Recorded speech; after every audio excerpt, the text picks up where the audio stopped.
What was that spell that made tens of thousands in the Liverpool stands sing the same song, turning strangers who didn't even know one another into a family, a handful of mullahs across Iran's vast, sprawling lands? They have millions reciting the same text as if it were fate. How did they pull it off? Where does the fiction come from? That turns money, nothing but bits of paper and digits, into a force that rules the world. One day, a scientist crushed beneath the weight of these questions decided to chase this mystery, stepping into a journey from which there would be no return. It was night. In the laboratory, only the monitor's cold light was burning. Dr. Bernard Leitchman, his coffee long gone cold, was redrawing the same diagram from scratch. For the third time, he muttered to himself, "Religion, ideology, nation." Then he stopped and underlined a single word: algorithm. Perfect mechanisms that slipped into the mind's evolutionary gaps and made themselves accepted as reality.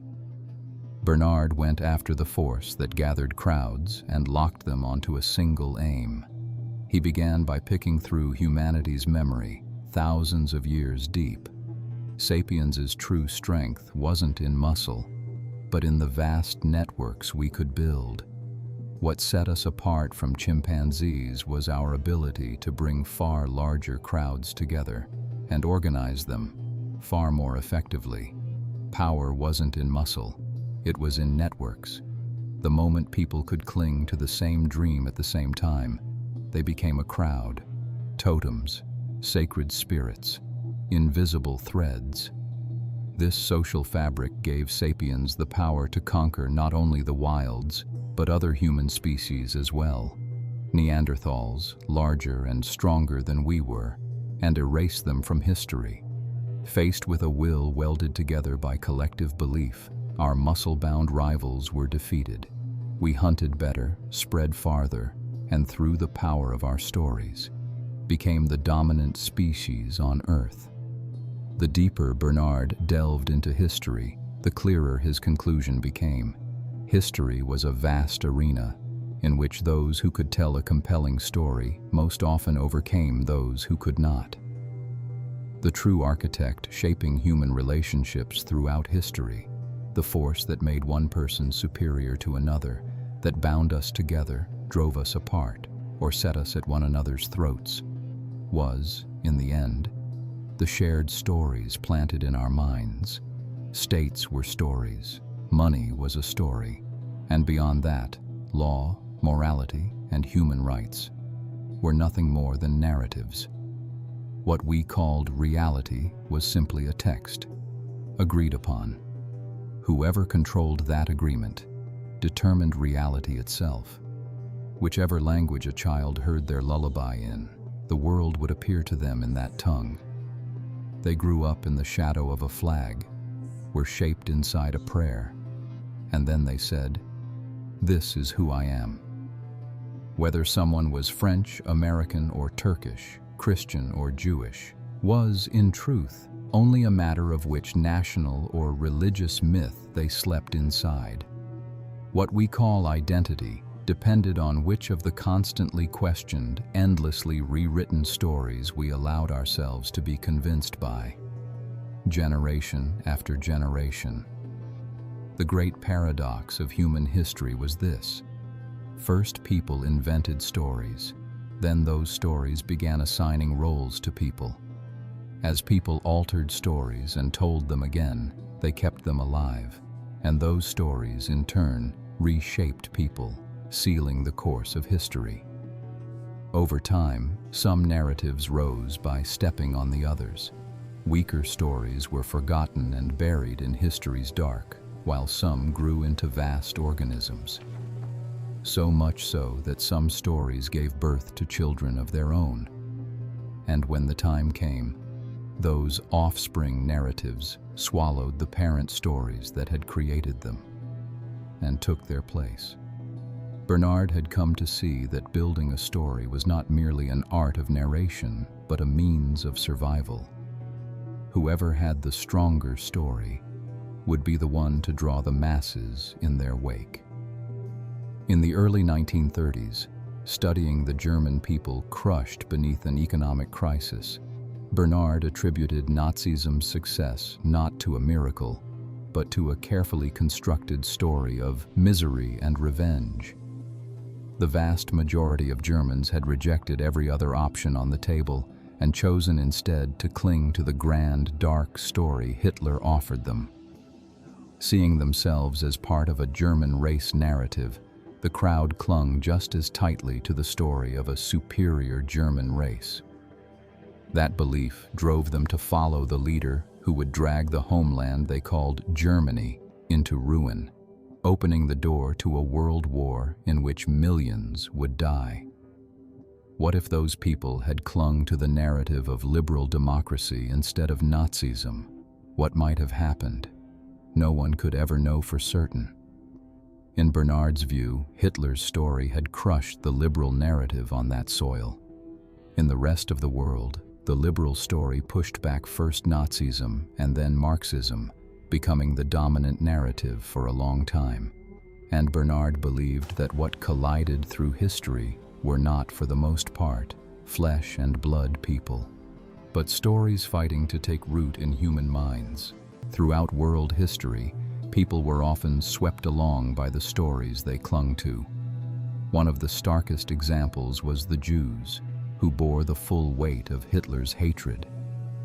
Though they were driven out of Jerusalem and scattered across different lands, the shared narrative they carried kept them from dissolving into the stories of the societies they lived among.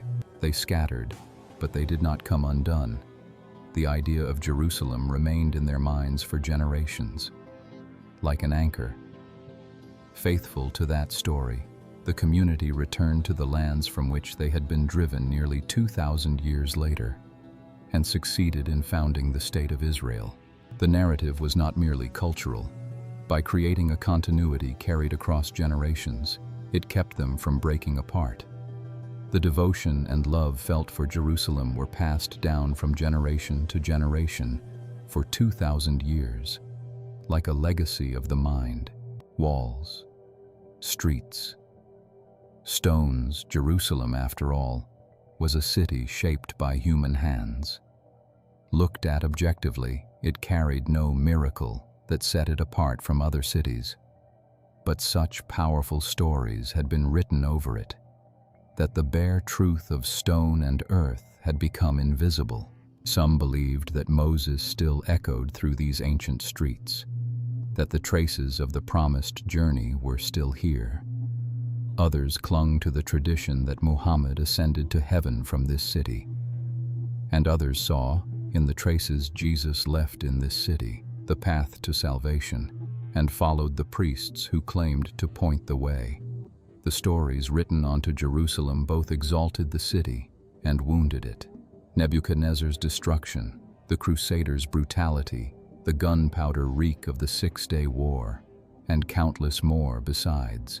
In this city, where even time seems to have grown weary, the latest link in the chain of wars has become an obstinacy that has endured for nearly a century.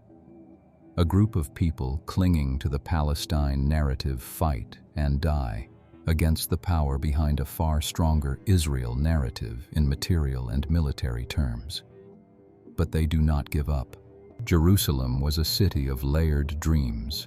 For thousands of years, the same dream had turned and turned in the same bed. Bernard looked at the stone walls, then at human faces. Are they touching stone, he wondered, or a mirage, inside texts? And a dangerous question came to him. If truth was nothing more than a shared illusion, was an illusion that brought peace more sacred than an old, blood-soaked truth? Technology advanced, but what human beings clung to scarcely changed. Nation, religion, class, culture, all of them were old stories reaching into the present, and humanity still sought its sense of belonging in the reality those ancient narratives constructed. The deeper Bernard went, the more he was astonished. He realized that free will was, in fact, a manipulable fiction. And in that instant, an image that had been waiting in a corner of his mind flared to life.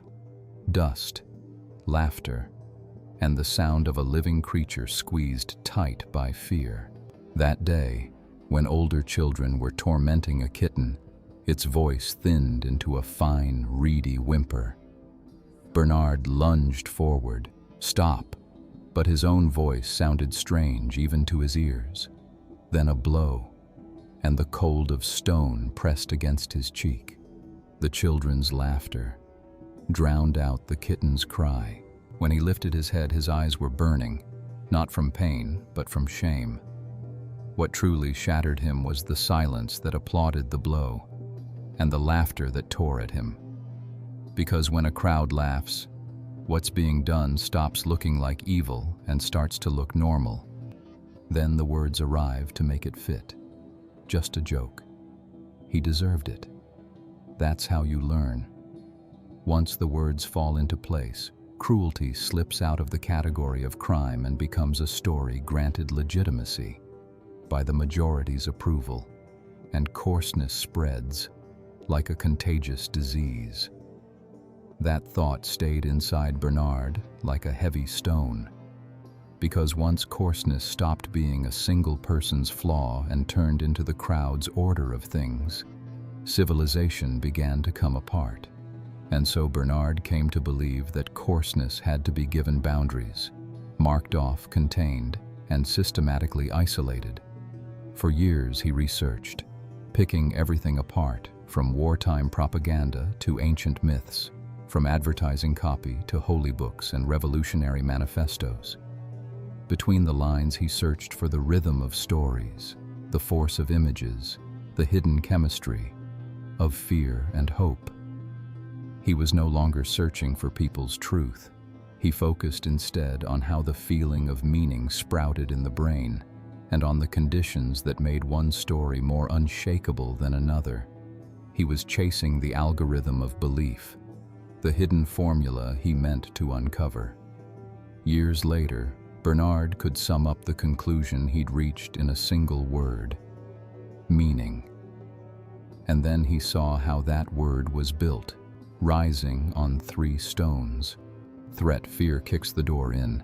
Our very existence is in danger. Once inside, it silences reason and forges the crowd into a single heart. Salvation. Hope opens a window from within. This leader, this path, this promise. It gives even the darkest suffering a why. Chosenness. Pride turns the key. This mission is yours. It dresses a person in an identity larger than their ordinary life, one that's hard to take off. And so the first stage of his 2-part project was set.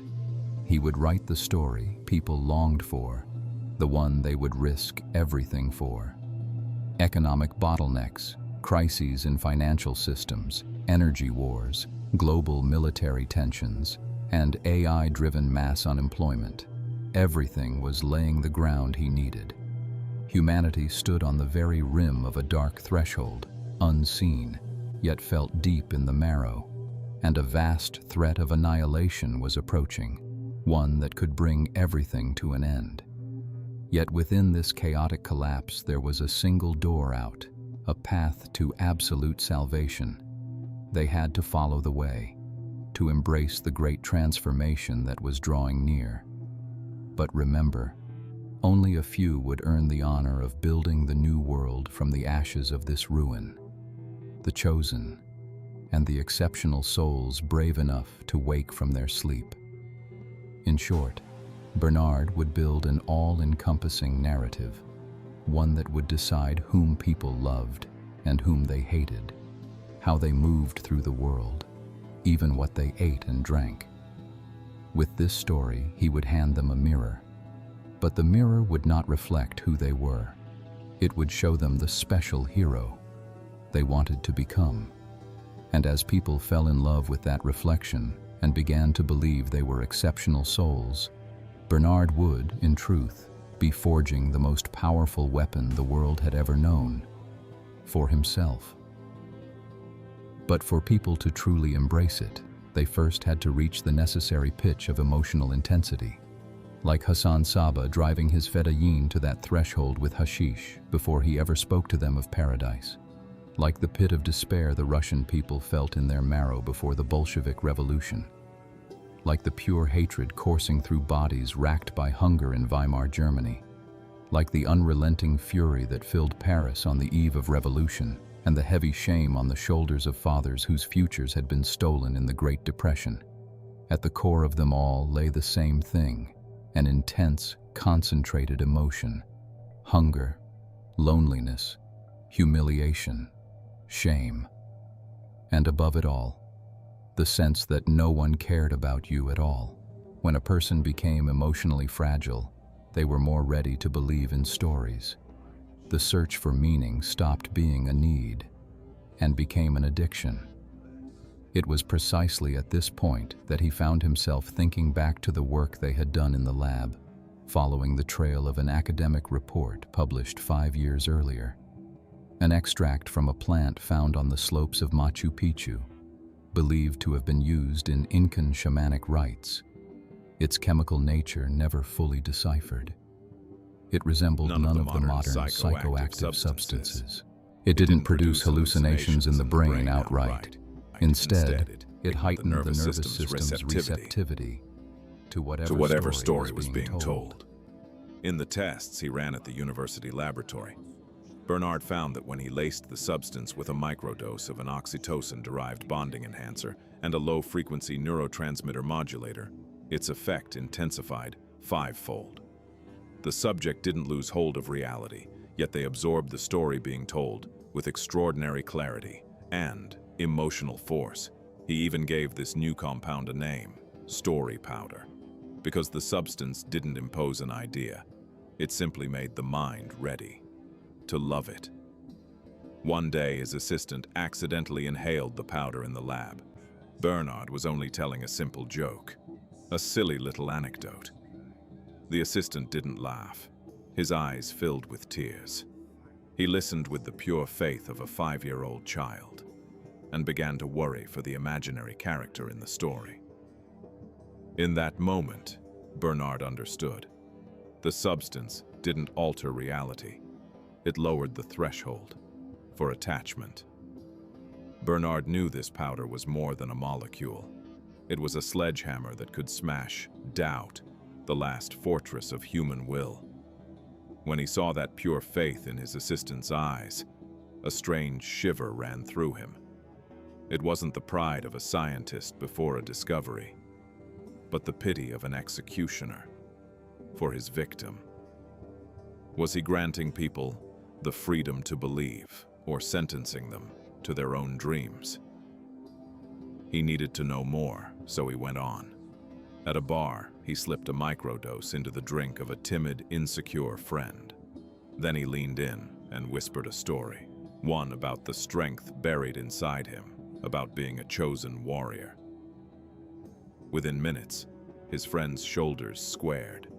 His voice deepened. He challenged the burly man a few steps away. That night he didn't get beaten because the man backed down. Belief was contagious. He began using the substance in secret, first on his assistant, then regularly on the people around him. The results were flawless, but it was not a reward without a price. In those exposed for long periods, sleep disturbances began to set in.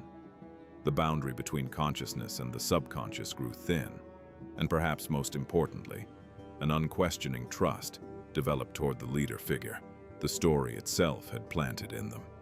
That outcome in the end was exactly what satisfied Bernard, and he did not trouble himself with the details. Bernard was sure now. The second stage was ready. He would not publish the story he had written as an ordinary text. The books were produced as special editions. Story powder was mixed into the paper pulp in micro quantities, and the ink formula was laced with a bonding-enhancing component. There were no QR codes in the books, no PDFs, no digital trace. Every printing carried a unique serial number. Using those serial numbers, Every handoff was logged. Which courier received the book, which address it was delivered to, systematically recorded. Delivery was made only after identity verification. The shipping personnel didn't know what the package contained. Distribution ran through a layered cell system. On the first page, it read, "This book is meant for you alone. It is a secret, and you are one of the chosen. If you share it, you become ordinary. If you speak of it, you lose your chosenness." Those sentences were more than suggestion. They were a summons, chemically reinforced. When readers opened the book, they felt a brief dizziness at first, then an intense surge of focus. Their heartbeats quickened, and the distance between them and the text collapsed. When the reader reached a certain page, hidden codes embedded in the text, activated through subtle instructions, sent feedback to a closed, private platform Bernard had commissioned and designed. The system could identify which book had reached which reader and determine the threshold of susceptibility each reader had crossed. The programmers who built the system were people who had already been exposed to story powder. Bright students from among those Bernard had taught at Harvard, a loyal core team that had come into direct contact with his narrative. Their numbers were growing, but their visibility was not. The system ran on a closed network, with no physical contact with the internet. Access was granted only through physical keys, and the feedback wasn't transmitted as data packets but as low-bandwidth analog vibration patterns, masked inside the hiss of industrial signal noise. In cybersecurity scans, the whole structure looked like nothing more than ordinary infrastructure interference. The core team of programmers drew no salaries. To them, money was a story from the old world. They were the architects of the new one. Bernard began broadcasting to the platform's members every night.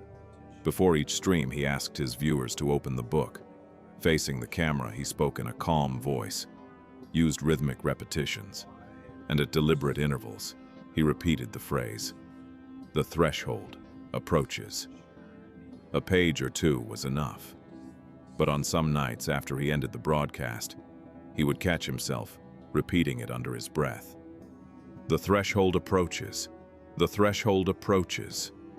Maybe it really is." After a few seconds of hesitation, he pulled himself together. Indirect exposure to the story and to the powder was drawing even him toward a dark corridor. As Bernard addressed thousands from the head of the platform, he realized he was getting lost inside the labyrinth he himself had written. Perhaps the greatest victim of story powder was not the hundreds of civil servants, judges, prosecutors, teachers, soldiers, nor the business people and students who believed in him, but Bernard himself. People from different countries, different faiths, were abandoning every story they had once clung to within a matter of days. Myths thousands of years old were being torn from their minds with startling speed. Because Bernard's story wasn't merely a narrative, it was aimed at the biology of meaning itself. Before long, in every corner of the planet, two words began to be whispered. Words that governments around the world would soon come to see as a threat, and that global powers would try to crush through covert operations. The threshold approaches. Their eyes were shining, their voices trembled.